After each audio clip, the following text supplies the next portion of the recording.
Vamos a abrir entonces nuestras Biblias, hermanos, en el Evangelio de Juan, capítulo número 3, y vamos a concluir esta porción que dimos inicio ya hace un tiempo en el Evangelio de Juan, capítulo 3, texto número 1 al texto número 21, donde está la conversación que un hombre llamado Nicodemo tiene con el Señor Jesucristo, la cual se convierte de ser una conversación de ser un diálogo a un monólogo o un discurso dado por el Señor Jesucristo, y finaliza en el texto número 21, pero en esta noche vamos a leer desde el texto 16 al 21, pero vamos a enfocarnos en los textos 17 al texto número 21.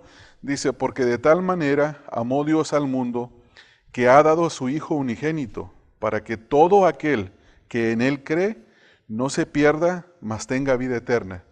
Porque no envió Dios a su Hijo al mundo para condenar al mundo, sino para que el mundo sea salvo por Él. El que en Él cree no es condenado, pero el que no cree ya ha sido condenado, porque no ha creído en el nombre del unigénito Hijo de Dios. Y esta es la condenación, que la luz vino al mundo y los hombres amaron más las tinieblas que la luz, porque sus obras eran malas. Porque todo aquel que hace lo malo aborrece la luz y no viene a la luz, para que sus obras no sean reprendidas. Mas el que practica la verdad viene a la luz, para que sea manifiesto que sus obras son hechas en Dios. Esta es la conclusión de este pasaje que hemos estado estudiando, que toca específicamente el tema de la salvación o de la regeneración. Y está lleno, pero bien lleno de doctrina bíblica, hermanos. Y realmente necesitaría uno de entender con más claridad cómo es que Dios salva, acerca de las doctrinas de la elección, la regeneración, el llamamiento de Dios, todas estas doctrinas, pero yo no me quiero meter todavía a hablar de estas doctrinas, porque creo que si me pongo a enseñar sobre esto ahorita, tendría un poco de presunción, sería un poco presuntuoso en enseñar en cuanto a este tema, porque en mi mente, aunque creo que podría ponerlo por escrito y hablarlo, hay cosas que todavía necesitan de madurar en mi mente y en mi corazón. Y necesito, creo, de pasar más tiempo para no enseñarlas de una manera en las que tenga la intención de contender con aquellos por el hecho de contender, o por el puro deseo de contender, o por el puro deseo de mostrar el error de aquellos que no piensan de acuerdo a las doctrinas de la gracia. Entonces, he decidido no tocar esos temas ahorita por lo pronto. Va a llegar un tiempo, todo tiene un tiempo para la enseñanza, pero no creo que ahorita vamos a tocarlo, pero sí en lo que hablamos y enseñamos, es imposible no tocar, y es imposible no hacer menciones y preguntas que apuntan a esas cosas. Y vamos a dar inicio. Texto número 16. La semana pasada tuvimos un poco de debate en cuanto al tema. La parte que dice: porque de tal manera amó Dios al mundo, que ha dado su Hijo unigénito, para que todo aquel que en Él cree no se pierda, mas tenga vida eterna. Algunos dicen que este texto significa que el Señor Jesucristo murió por toda la humanidad, por todos los hombres, y que la salvación está lista para que los hombres nada más lleguen y la tomen, que echen mano de ella, como diciendo que Dios ya hizo su parte, ahora te toca a ti hacer tu parte. Por lo tanto, nos toca a nosotros, la iglesia, predicar y exhortar para que la gente venga y tome una decisión, o acepte a Cristo, o eche mano por ellos mismos de la vida eterna, ¿verdad? Eso es lo que comúnmente nosotros entendemos o nos han enseñado acerca de este texto. Sin embargo, cuando uno lee el texto despacio, dice que Dios amó al mundo. Y la enseñanza que se saca de este pasaje es que Dios tiene un amor incondicional igual para todas las personas en este mundo. Por lo tanto, Dios no puede odiar. Dios no puede manifestar ira a nadie y al final todo mundo va a ser salvo. Y sin embargo la Escritura nos muestra que no es así. La Escritura es muy clara y mencionamos el caso de Esaú. La Escritura dice que Dios amó a Jacob y a Esaú aborreció y que Esaú vendió su primogenitura por un guiso, por un plato de comida, y aunque después buscó y se arrepintió y buscó el arrepentimiento con lágrimas, la Escritura dice que Dios no lo escuchó. Entonces no podemos concluir que este texto quiere decir que Dios ama a todas las personas y que el Señor Jesucristo murió por toda la humanidad, que su sangre fue derramada por toda la humanidad de la misma manera. Entonces no podemos entender eso. La única manera que podemos hacer es estudiar la palabra mundo, en qué contexto se utiliza. Juan es una de las personas que utiliza la palabra mundo y en el Evangelio de Juan, únicamente en el Evangelio de Juan, él lo utiliza de 10 formas diferentes. 10 formas diferentes, solo en Juan. Entonces necesitamos de entender en qué contexto él lo está estudiando, pero ese no es nuestro tema. Y solamente quiero decir estas cosas para despertar el deseo del estudio de la palabra y también para que cada vez que nosotros leamos un pasaje, no corramos y digamos, esto significa esto, ¿verdad? O que nos encontremos con un pasaje en la Escritura y que digamos, pues yo pensaba que la Escritura decía esto de esta manera y aquí me dice lo opuesto, se está contradiciendo. No, no es que la Escritura se contradiga. Lo que pasa es que la Escritura es muy clara. La semana pasada nosotros leímos que en el Evangelio de Mateo, capítulo número 7, textos 13 y 14, dice que el camino a la perdición es ancho y espacioso y que muchos entran por él. Y que el camino a la vida eterna es angosto, es estrecho. Y que pocos son los que lo buscan. Entonces, cuando uno lee declaraciones como esas, piensa uno lo siguiente, entonces la muerte del Señor Jesucristo fue una muerte en vano para muchas personas, porque la salvación estaba disponible para que ellos fueran salvos. Sin embargo, la muerte del Señor Jesucristo fue una muerte en la que, como Juan Calvino, Carlos Spurgeon y muchos predicadores que hablan sobre la gracia, sobre las doctrinas de la gracia, dicen que ni una sola gota del Señor Jesucristo fue derramada en vano, que la muerte del Señor Jesucristo vino y fue por un cierto grupo de personas, que el Señor Jesucristo no murió por los que están en el infierno. El Señor Jesucristo murió por aquellos quienes han recibido el llamado a la salvación y que han venido a los pies del Señor Jesucristo, se han arrepentido, han creído en Él y el día de hoy lo reconocen como Salvador y como Señor y que están sujetos al Señor Jesucristo. Entonces, hay muchas preguntas que se levantan en cuanto a este texto y uno tiene que no correr y contender con aquellos que piensan diferente y aventarse uno un pleito para aventárselo nada más, solo por el deseo de contender o por mostrarle a la persona que está equivocada y que tiene el error en sus manos y que yo tengo la verdad. No, ese no es el punto. La Escritura dice que si tienes algo, no te debes de vanagloriar porque lo recibiste. Entonces, si entendemos algo, no nos debemos de vanagloriar en esto. Número 17, al texto número 21, se mencionan dos grupos de personas, es decir, los que no creen y los que creen, y se menciona también dos fines o dos finales de la vida, los que terminan en vida eterna y los que terminan en condenación eterna. Y también se nos aclara por qué unos creen y por qué otros no creen. Y vamos a ver las cosas despacio. En primer lugar, vamos a leer todo el pasaje y vamos a identificar los dos grupos. Noten que hay un énfasis bien fuerte en cuanto a la palabra creer y la palabra condenación. solamente del texto número 17. En el texto número 18 se menciona 3 veces, y en adelante, en el texto número 17 al 18 y 19 se menciona la frase, la palabra condenación.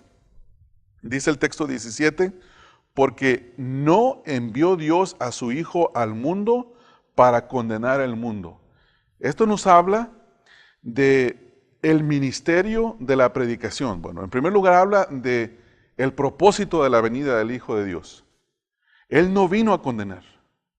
Su misión no fue venir a condenar. Su misión fue venir y salvar. En el Evangelio de Lucas, cuando el Señor Jesucristo va a la casa de Zaqueo, al final de ese pasaje dice, Lucas 19:10, que el Hijo del Hombre vino a buscar y a salvar lo que se había perdido. Por lo tanto, esto debe de influenciar nuestro mensaje. Nuestro mensaje no debe de estar acompañado con un tono de condenación. Nuestro mensaje debe estar acompañado con un tono dominante de gracia sobre los temas de la santidad de Dios, de la depravación del hombre, del Evangelio y la necesidad de responder por causa del juicio. ¿Sí me entendieron, ¿verdad, hermanos? Cuando digo que tiene que estar dominado con un tema de gracia o un impregnado con la gracia de Dios, nuestra manera de hablar y de predicar, no estoy diciendo que hablemos solo del amor. Quise decir que tengamos gracia cuando hablamos de la santidad de Dios, que tengamos gracia cuando hablamos de la depravación del hombre, que tengamos gracia cuando hablamos del juicio de Dios sobre los que no creen. Queriendo exhortar a las personas, queriendo persuadirlas a que no vayan en esa dirección en la que se están encaminando, porque van a caer bajo la condenación, van a continuar bajo la condenación. Entonces, mire, dice el texto, porque no envió Dios a su Hijo al mundo para condenar al mundo, sino, para esto es para lo que vino. Primero lo dice en forma negativa y luego lo dice en forma negativa. La forma negativa es que no vino a condenar, y lo positivo es que sí vino para que el mundo sea salvo por él.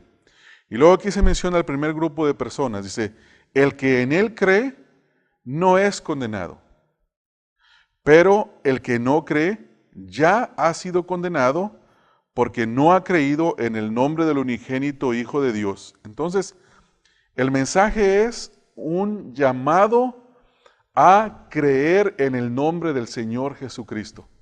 Ahora, debemos de tener cuidado y no engañarnos, como hay muchas personas que están engañadas, las cuales llegan y le dicen a la persona, si solo crees que Jesucristo murió por tus pecados, fue clavado en esa cruz, que Jesucristo fue sepultado, que Jesucristo resucitó de la tumba, que Jesucristo fue llevado al cielo, si tú crees eso, felicidades, ya eres un hijo de Dios.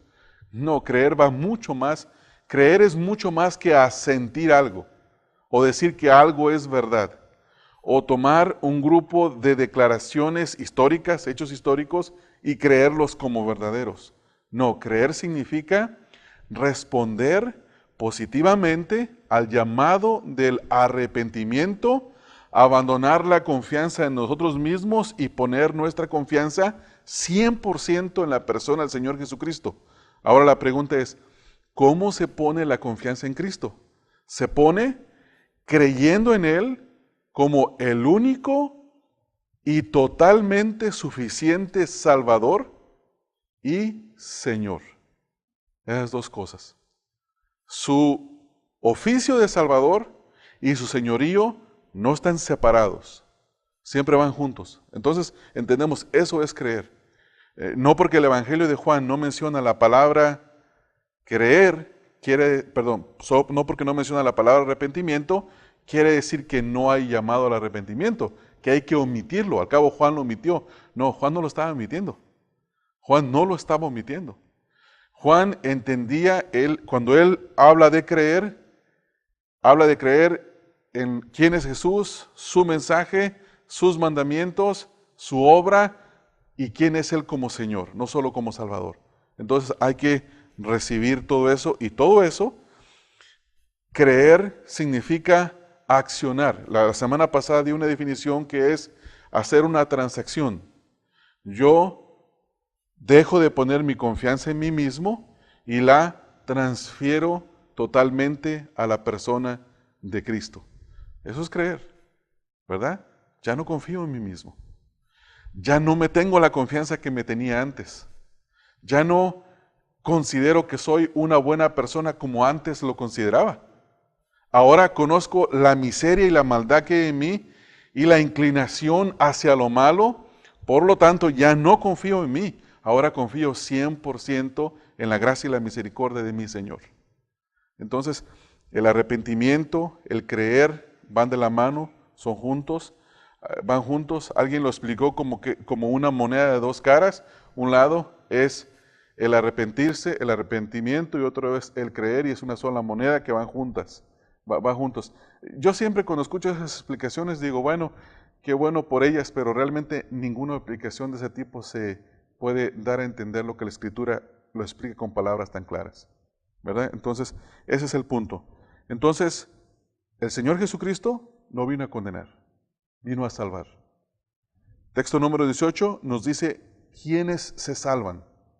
No es todo el mundo, como dice el texto número 16, por cuanto Dios amó al mundo judío y al mundo gentil. Recuerdan que hicimos una explicación de eso, ¿verdad? Que no se refiere al mundo, a toda la humanidad, en todos los tiempos, sino que se refiere en este contexto al mundo gentil, porque los judíos eran muy exclusivistas y decían que el Mesías iba a venir y los iba a salvar a ellos, y que el día del Señor iba a venir para castigar a todas las naciones y que solamente ellos iban a ser salvos. No, entonces, en el contexto que se usa esta palabra es el mundo gentil y el mundo judío y algunos de ese mundo, no a todos. Entonces, por eso el texto 18 dice y explica con tanta claridad, el que en él cree no es condenado, pero el que no cree ya ha sido condenado porque no ha creído en el nombre del unigénito Hijo de Dios. Y luego nos dice aquí lo siguiente, texto 19, y esta es la condenación. ¿Cuál es la condenación? ¿Por qué fueron condenados? ¿Cuál es, de paso, la palabra condenación en este contexto que se utiliza es la palabra juicio? Una mejor traducción sería juicio. No sé cómo traduce tu Biblia, Carlos. También dice condenación. Bueno, es la palabra juicio. Bueno, y este es el juicio. Que la luz vino al mundo y los hombres, note la frase, y cada palabra cuenta y cada palabra es importante. Fíjese cómo dice el texto. Los hombres amaron las tinieblas. Ah, ¿verdad que sí? A propósito, no leí la palabra. Los hombres amaron más las tinieblas que la luz. Eso es muy importante de entenderlo, porque si usted va y le pregunta a una persona, ¿amas a Dios? Va a decirle, sí, yo amo a Dios. Yo amo a Dios. Si usted le explica a una persona que Dios es su creador y la persona cree o asiente, y si le explica que todas las cosas vienen de Dios y asiente y cree que sí, puede amar un mínimo, una milésima a Dios. Pero aquí el texto dice que por más que se le enseñe a una persona, no va a amar a Dios, porque su inclinación es amar las tinieblas. Yo siempre digo una cosa, hermanos. Antes decía que no se puede domesticar a una persona, no se puede cristianizar. Una persona no se puede cristianizar. No podemos llegar a un lugar y invitar a un grupo de no creyentes y decirles, vengan, les voy a enseñar la palabra de Dios. Les voy a enseñar a ser buenos cristianos. No, la Escritura habla de exclusivismo. Hay quienes son y hay quienes no son. Hay quienes son creyentes y hay quienes son incrédulos, inconversos. Yo recuerdo en una ocasión estábamos en un estudio bíblico y el hermano Luis estaba enseñando, Luis Giordani, y una persona que estaba en el estudio bíblico se le molestó bastante y le dijo, oye Luis, dice, ¿por qué siempre que estás hablando te refieres a nosotros como inconversos? Y yo, porque eso es lo que son. Eso es lo que son. No sé si usted se recuerda, Luis, cuando estábamos. ¿Sí? Entonces, hay una diferencia y una distinción. bien grande. Entonces, estas personas aman más las tinieblas que la luz. Esa es la condenación. El resultado, la razón por la que son condenados es porque aman más las tinieblas que la luz. Y esta es la declaración. El texto nos dice bien claro. Y esta es la condenación, que la luz vino al mundo y los hombres amaron más las tinieblas que la luz. ¿Por qué? Porque sus obras eran malas. Y luego dice, porque todo aquel que hace lo malo aborrece la luz y no viene a la luz para que sus obras no sean reprendidas. ¿Qué es lo que pasa, hermanos? Cuando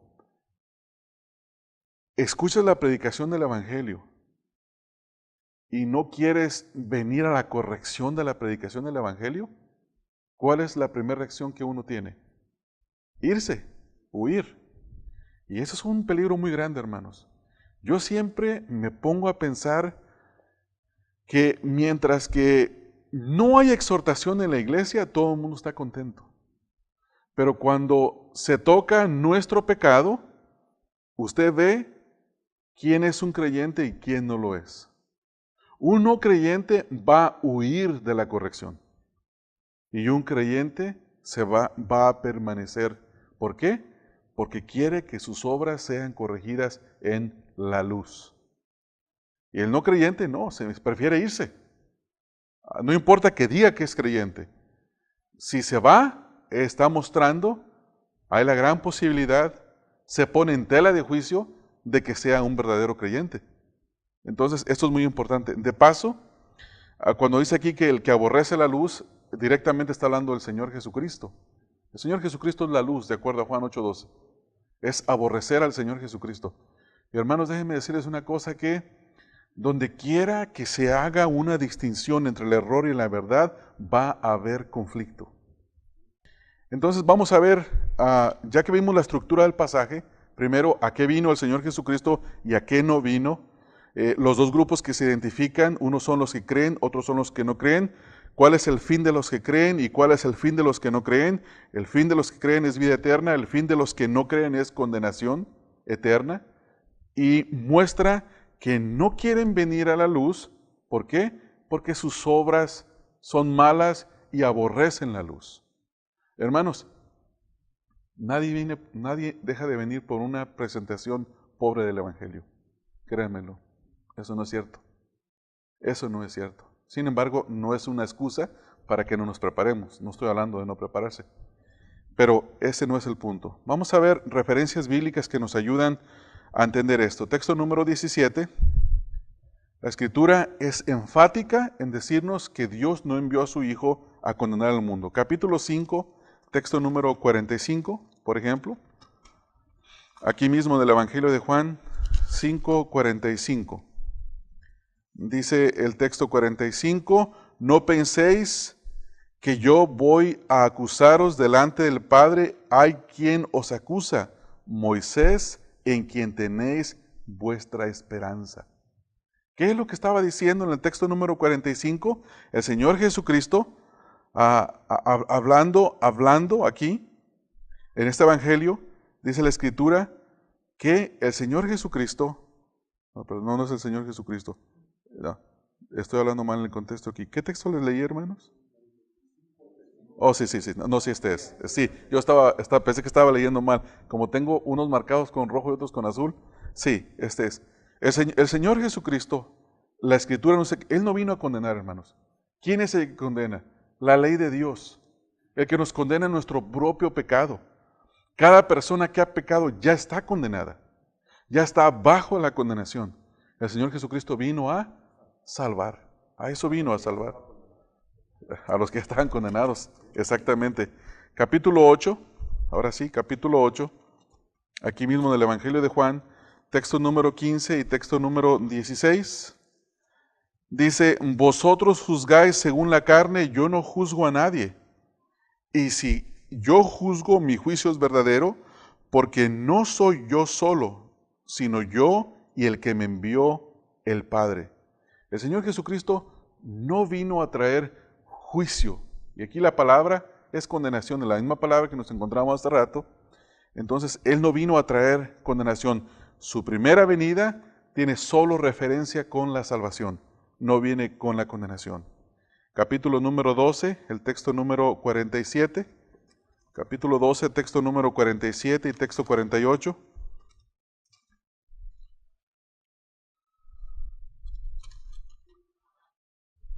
Dice el texto 47, al que oye mis palabras y no las guarda, yo no le juzgo, porque no he venido a juzgar al mundo, sino a salvar al mundo.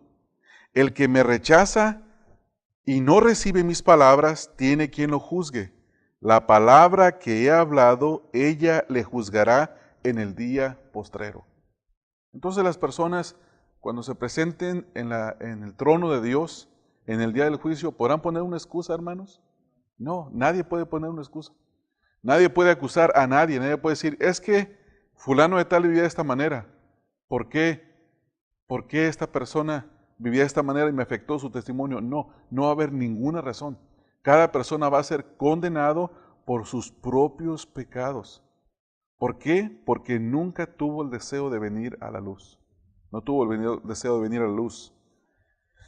También la Escritura nos dice que Él vino para que el mundo sea salvo por Él. Ahora, necesitamos entender lo que ya hemos hablado. El mundo, ¿en qué contexto lo estamos hablando? Algunos del mundo, para que algunos del mundo sean salvos por Él. Juan capítulo 1, texto 29, dice la Escritura, he aquí el Cordero de Dios que quita el pecado del mundo, hablando Juan el Bautista. Y en el capítulo número 6, el texto número 40, Juan 6, 40, y esta es la voluntad del que me ha enviado, que todo aquel que ve al Hijo y cree en Él, tenga vida eterna, y yo le resucitaré en el día postrero. El ministerio del Señor que vino no a condenar, sino que vino a salvar. Vamos ahora a observar el texto número 17, algunas referencias. Juan capítulo 3, texto número 18. El que en Él cree no es condenado, pero el que no cree ya ha sido condenado porque no ha creído en el nombre de ¿quién, hermanos? Del unigénito Hijo de Dios, el cual a través de todas las Escrituras es bien explícito que solamente el Señor Jesús puede salvar. Que Él es el único, Él es el camino, la verdad y la vida, que Él es el único nombre dado a los hombres debajo del cielo por medio del cual podemos ser salvos, que Él es el mediador entre Dios y los hombres, Él es exclusivo. Él es exclusivo. Dios es exclusivista. Y esa forma, no quiero decir esa forma de pensar, esa verdad es una verdad que el mundo no la puede tolerar, ¿verdad? Eso no se tolera en este mundo, no se tolera. Es una cosa que el mundo la odia y nos odiará a nosotros como consecuencia. Entonces, hermanos, no esperemos, no nos culturalicemos. Hay un esfuerzo muy grande en la iglesia hoy en día para que la iglesia se haga de cierta manera, sí, se conforme, esa es la palabra, se conforme al mundo, se culturaliza, ellos usan esa palabra, ¿no? Tenemos que culturalizarnos. ¿Y cómo se culturaliza? Bueno, haz lo que hace el mundo. Antes de venirme, me estaba poniendo los zapatos y mi hija prendió la televisión y le puso en un canal, siempre un canal cristiano, y estaba una copia, yo digo una copia barata de ¿Quién quiere ser millonario? El programa que hay en inglés, Who Wants to be a Millionaire, estaba la copia en español, pero bíblica. Y ahí está un programa mal hecho, pero de lo más mal hecho que he visto en mi vida, en cuestiones técnicas. Y luego está el hombre que llama a los jóvenes a participar, unas preguntas tan sencillas, nadie pasaba la primera pregunta. Yo digo, se van a grabar un programa así, por lo menos pon unos que pasen 3, 4 preguntas. Pero ni siquiera conocimiento bíblico, no tenían conocimiento bíblico, porque eran preguntas objetivas. Por ejemplo, ¿Josué estaba en Egipto porque se fue de viaje o porque alguien lo llevó por cuanto lo habían vendido? Pues sus hermanos lo vendieron y estaba allá. Y uno, no, pues yo creo que la Biblia dice, como él es el soñador, como que soñó que tenía un futuro mejor en Egipto. ¿Que qué? ¿Qué están respondiendo? Lo que les enseñan en las iglesias. Ese es el problema. Pero no nos tenemos que culturalizar. Texto 18, vamos a ver aquí mismo en el capítulo 3, texto número 36. El que cree en el Hijo tiene vida eterna, pero el que rehúsa creer en el Hijo no verá la vida, sino que, caray, yo pensaba que Dios amaba a todo el mundo. ¿Cómo dice aquí? La ira de Dios va a estar, ¿verdad, hermanos? No, dice el texto. Sí, está sobre la persona. Entonces, hay personas que dicen, no, pero es que eso se refiere al futuro, en el momento de la condenación. No, aquí nos habla un verbo en presente continuo. Y en inglés sería present tense. Está constantemente. La ira de Dios está reside sobre la persona. No va a estar. Y eso necesitamos de predicarlo, hermanos. Con amor, con urgencia. Decirle, mira, si tú rechazas al Señor Jesucristo, es decir, si no te arrepientes y crees, aclarando eso, ¿verdad? Porque luego vamos con el sinónimo, lo opuesto de la palabra rechazar es aceptar o recibir, y hay que tener cuidado con esas cosas, con ese lenguaje. Entonces, si tú rechazas al Señor Jesucristo, en este momento la ira de Dios y la condenación de Dios caerá sobre ti. Va a estar ahí sobre ti. O más bien ya estabas condenado y va a seguir sobre ti. Necesitamos explicar eso, hermanos. Esto no es un juego. ¿Sí?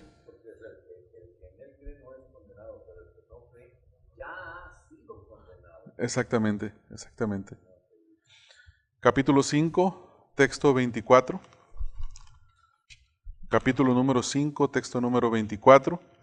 Nos dice, de cierto os digo, el que oye mi palabra y cree al que me envió tiene vida eterna y no vendrá a condenación, mas ha pasado de muerte a vida. Ha pasado de muerte a vida. Entonces, ¿cuál es el mensaje? El mensaje es que el que cree no es condenado. Y el que no cree, pues ya la ira de Dios está sobre él. Volviendo a nuestro texto, al capítulo 3, el texto 18, siempre es bueno estar sobre él, dice, el que en él cree, dice, no es condenado. Ahora, ¿por qué no va a ser condenada la persona? Pues porque ha creído. Pero el que cree en él no es condenado. ¿Por qué no es condenado? Porque ya ha creído. Es muy sencillo. Y el que no cree, ya ha sido condenado.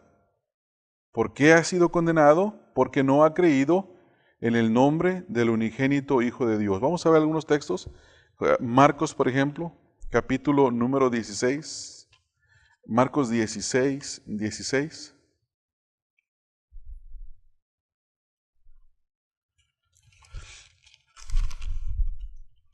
Marcos 16, 16 dice, el que creyere y fuere bautizado será salvo, mas el que no creyere será condenado. ¿Se dan cuenta, hermanos, que en ninguna porción de la Escritura la frase que implica el efecto eterno de condenación está separada? Cada vez que se amonesta a creer o que se exhorta a creer o se habla, si se responde positivo, se habla de vida eterna, y si se responde negativo, se habla de condenación eterna. Entonces la pregunta es, ¿debe de estar separado de nuestro mensaje, de la predicación, el asegurar a una persona que si verdaderamente se arrepiente y cree en el Señor Jesucristo, recibirá vida eterna? Tenemos que asegurarlo, porque eso es lo que dice la Escritura. Lo que estamos leyendo habla de seguridad, hermanos. Pero también decirle, si rechazas al Señor Jesucristo, la condenación de Dios está sobre ti. Serás condenado. Ya estás condenado, pero llegará un día en que serás juzgado eternamente. Entonces, no debe de estar separado eso de nuestro mensaje. Sin embargo, el mensaje hoy en día es, ¿por qué no pruebas a Jesús? Nada te cuesta. Cálale, al cabo, ¿qué te cuesta? Ya has probado tantas cosas, ¿qué te cuesta una más? No, Jesús no es un objeto, no es una mercancía. El Señor Jesucristo no es ni objeto, ni mercancía, no es ni una buena oferta, no es ni la mejor oferta, es el único que puede salvar. También tengamos cuidado con nuestro lenguaje. Texto, primera de Juan 5:10, y luego vamos al texto número 19 a ver referencias, y luego quiero que saquemos algunos principios de ese pasaje. En primera de Juan, capítulo número 5, el texto número 10,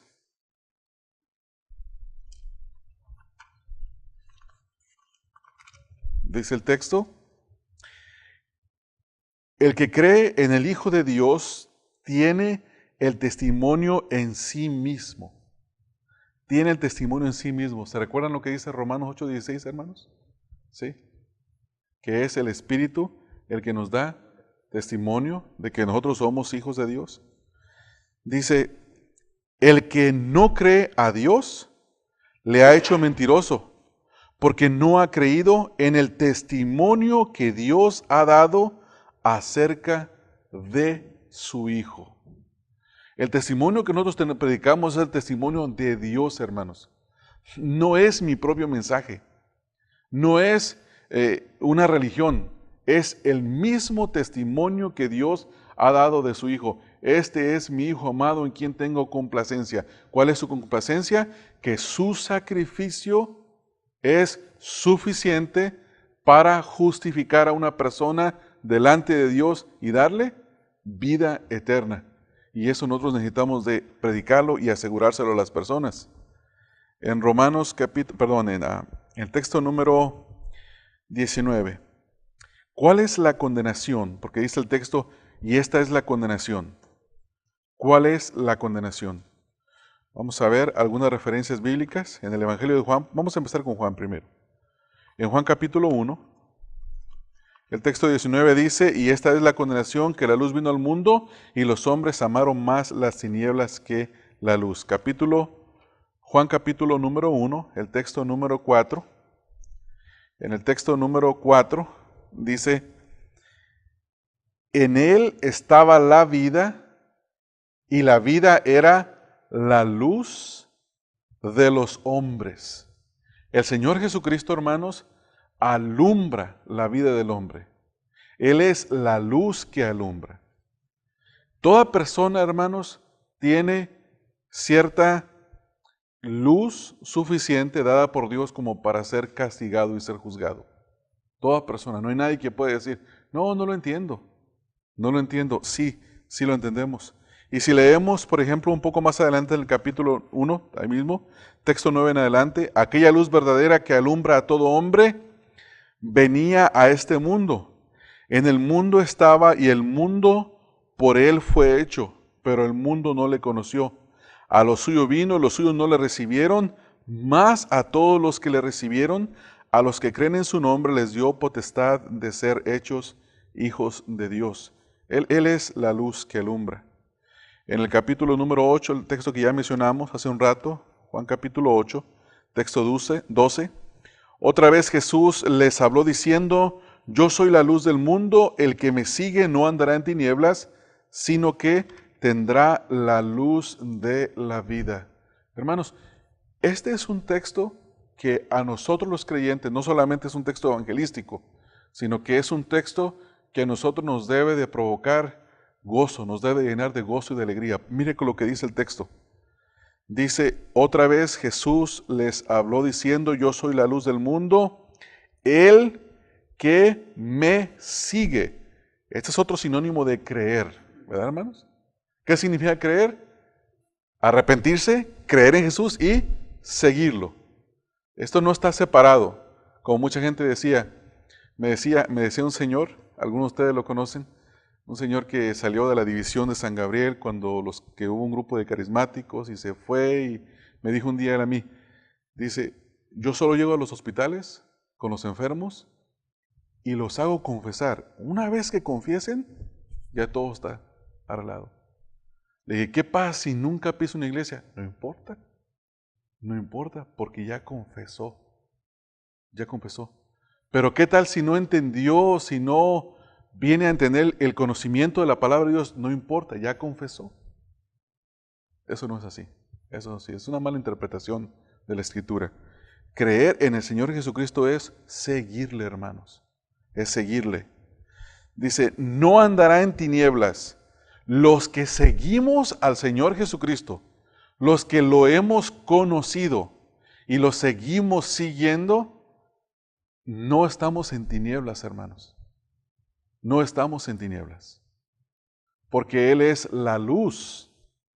Y al estar con Él, nuestro entendimiento está alumbrado. Conocemos todas las cuestiones de la vida. Sino que tendrá la luz, dice, sino que tendrá la luz de la vida. Y no estamos hablando únicamente de conocer la realidad de las cosas, que es parte, sino que estamos hablando de la vida eterna. Tener la vida eterna en la presencia de Dios. Y eso es una de las cosas más tremendas. Nosotros tenemos que, hermanos, volver y meditar en la Escritura y realizar estas cosas en nuestra mente, en nuestro corazón. Necesitamos de realizarlas. Cuando digo realizarlas, quiero decir meditarlas. Necesitamos de meditarlas, permanecer en ellas, ejercitar nuestra mente, nuestro corazón en el pensamiento de estas cosas. Yo estoy en Cristo, no ando en tinieblas. No ando en tinieblas. ¿Qué son las tinieblas? Hay muchas cosas que tienen que ver con las tinieblas, pero no vamos a tocar el tema.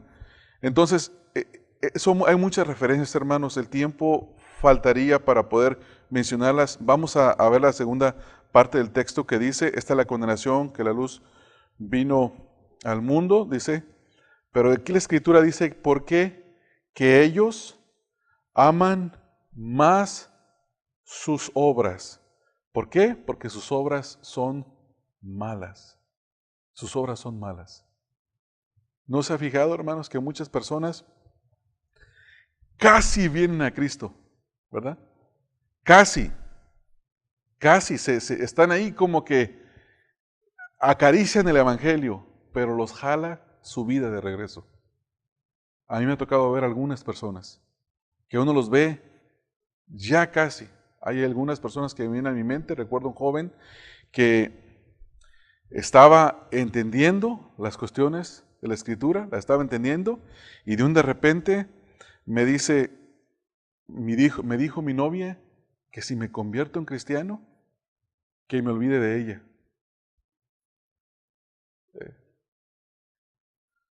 Y le dijo que sí iba a olvidar de ella. Y luego se vino otra vez a la iglesia, pero después se volvió con ella, se casaron y como a los 3 años se separaron. Amó más las cosas de este mundo, las relaciones personales. Y eso pasa mucho con muchas personas. Pero casi uno los puede ver o casi puede decir, este entendió ciertas cosas. Y está por responder, está por, como dice la Escritura, ¿no? Los papeles de Isaac como un señor. Sí. Y estaba pensando en él y se recordó ese señor. Sí. Estaba pensando en el mismo y dijo, no, yo no puedo dejar de robar. Así literalmente no. Wow. Ya, aman más. ¿Por qué? Porque sus obras son malas. Vamos a leer otra vez el texto 19. Leamos el texto 19 otra vez. Dice, y esta es la condenación, que la luz vino al mundo y los hombres amaron más las tinieblas que la luz. Y la pregunta es ¿por qué? ¿Por qué una persona no puede amar al Señor Jesucristo? Es una buena pregunta que nos debemos de hacer nosotros. ¿Por qué? ¿Por qué no lo ama? ¿Qué hay en el Señor Jesucristo? Como dijo el Señor Jesucristo, ¿quién me redarguye de pecado? ¿Por cuál de las obras que yo he hecho me quieren apedrear? No, dice, por ninguna. Nadie en su tiempo le pudo tachar de una falta. Y sin embargo el profeta Isaías dice, sin atractivo, que no tiene ningún atractivo el Señor Jesucristo. o al menos así lo vieron. Nadie puede considerar al Señor Jesucristo como atractivo si el Señor Jesucristo no es su Salvador. ¿Verdad, hermanos? Nadie lo puede considerar como atractivo. Nadie. Para nadie es atractivo. No hay deleite en Él. No hay ganas de estar con Él. No hay ganas de pasar tiempo con Él. ¿Por qué? Porque no es atractivo el Señor. Entonces, ¿por qué? Porque sus obras eran malas. Juan capítulo 5, texto 44 nos dice acerca de este asunto. Juan capítulo 5, texto 44. Ya lo leímos hace ratito, pero quiero leerlo otra vez. ¿Cómo podéis vosotros creer, pues recibís gloria los unos de los otros, y no buscáis la gloria que viene del Dios único? ¿Y no es cierto? Se ama más. ¿Qué pasa con muchos artistas famosos que dicen, ya se convirtió fulano, y luego lo pasean por todas las iglesias y los hermanos están felices y contentos? Y a los años, ¿qué es lo que vemos, hermanos? No hubo conversión. Se volvieron de regreso. ¿Por qué? Porque amaron la gloria de los hombres, el aplauso, los galardones, el dinero, la fama, la comodidad, todas esas cosas. Eso es. No quiere la gloria que viene de Dios. Porque es tremendo, es tremendo. Entonces ama más sus malas obras. Y no tiene el deseo de venir. Capítulo 7, texto número 17. Aquí mismo en Juan. Capítulo 7, texto 17. El que quiere hacer la voluntad de Dios conocerá si la doctrina es de Dios o si yo hablo por mi propia cuenta. Hermanos, ¿saben, hermanos, que la mayoría de los conflictos en una iglesia, vienen por un problema de actitudes carnales? No vienen, es muy raro los conflictos doctrinales fuertes o las cuestiones morales. La mayoría de los problemas en una iglesia, les digo porque estoy estudiando ese tema ahorita con la cuestión de la unidad, viene por los problemas de actitud de las personas hacia la palabra de Dios. Es una reacción. Y déjenme decirles una cosa, hermanos.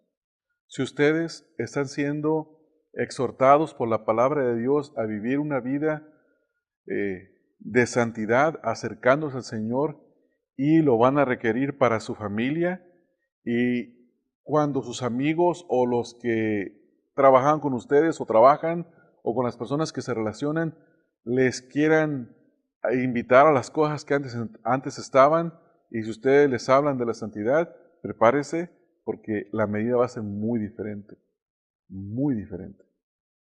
La forma en la que ellos van a reaccionar contra ustedes va a ser totalmente diferente. Y en una iglesia, cuando el estándar no es el estándar de Dios, todo el mundo está tranquilo, todo el mundo está contento. Pero cuando se empieza a predicar la palabra de Dios como es, y se busca el querer honrar y glorificar la palabra del Señor, va a parecer un avispero la iglesia, se va a alborotar totalmente. Hay gente que no le va a gustar, e inmediatamente que se cuide el que predica o el que enseña, porque le van a buscar hasta el más mínimo detalle. Y si te lo logran agarrar, hermano, ahí te van a entrar.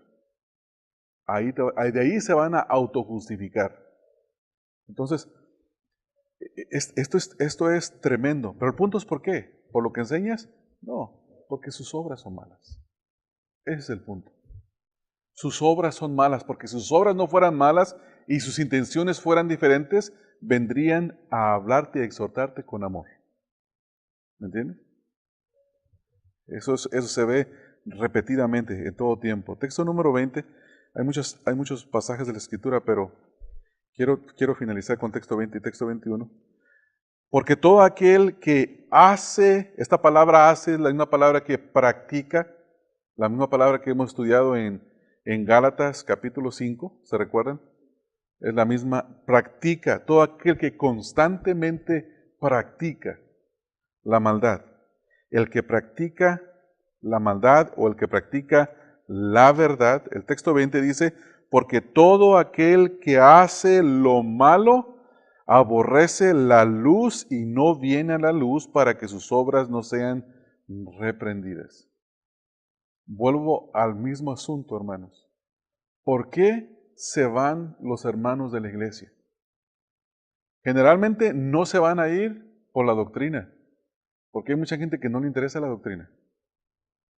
No se van a ir por eso. Generalmente las personas se van a ir porque no quieren acercarse a la luz. Ese va a ser el problema. Porque aman más sus obras, sus malas obras. Una congregación donde se predica el Evangelio, donde se predica la palabra de Dios, no es un lugar muy agradable para aquel que quiere vivir una vida doble, hipócrita delante de Dios. No es un lugar. No va a aguantar, se va a ir. No lo va a tolerar. Por eso Juan dice, se fueron de nosotros porque no eran de nosotros. Si hubieran sido de nosotros, hubieran permanecido con otros. ¿Y cuál es el mensaje de Juan? Si haces esto, eres esto. Si haces esto otro, pues eres esto otro. Si amas a los hermanos, conociste a Dios. Si aborreces a los hermanos, no has conocido a Dios. Si practicas el pecado, eres del diablo. Si vives en la verdad, eres de Dios. Esa predicación fue la que hizo que se fueran. Eso los alejó de la iglesia.